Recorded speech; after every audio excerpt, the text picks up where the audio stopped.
Okay, doctor, we'll go on to probes now. This is called as convex probe. This is called as convex probe. This is called as transvaginal probe or a sector probe. We call it as transvaginal probe or a TVS probe or sector probe. This is called as linear probe. This is called as a linear probe. This is echo probe, micro convex probe, echo probes. So let us go on to each and every probe, how it functions, how the image looks like.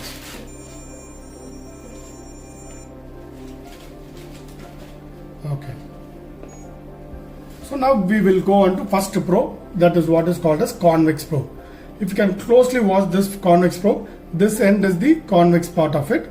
This is going to be the convex part of this is going to be convex, and you can see the gray color layer here where the crystals will be placed. Crystals will be placed here. So kindly note the probe. So I'm going to show both the end of the probe. So this end we call this as marker. This end doesn't have the marker. This is very, very important. Some probe will have a dot, some probe will have a line. So this is called as the marker. You have to understand the marker, convex probe. So this is 3.5 to 5 megahertz. Sometimes it may be 2 to 5 megahertz. This is the convex probe where we do abdomen and obstetrics low frequency probe. You go and see the monitor, the image will look like this. What we call it as trapezoid image. This is the image you are going to see. This is called as a trapezoid image. Look at that, trapezoid image. This is called as trapezoid image. That's a convex probe. You are using a convex probe. When you use a convex probe, you get a trapezoid image. So this is the probe. You can see that.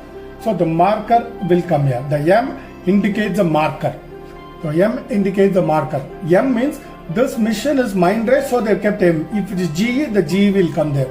Some mission will have a dot. So M states for marker. So this end of the probe. So this is what you are seeing as a curvy linear image. So this is what is a curvy linear image. So in this curvy linear image, you can see that this is called as the near field or the anterior field. Close to the probe is called as the anterior field. Away from the probe is called as the posterior field. Close to the probe is the anterior field. Away from the probe is posterior field. This has quite a bigger anterior field as well as the much more bigger posterior field. Near field, far field. Close to a probe is near field. Away from the probe, far field. Close to the probe is anterior. Away from the probe is posterior.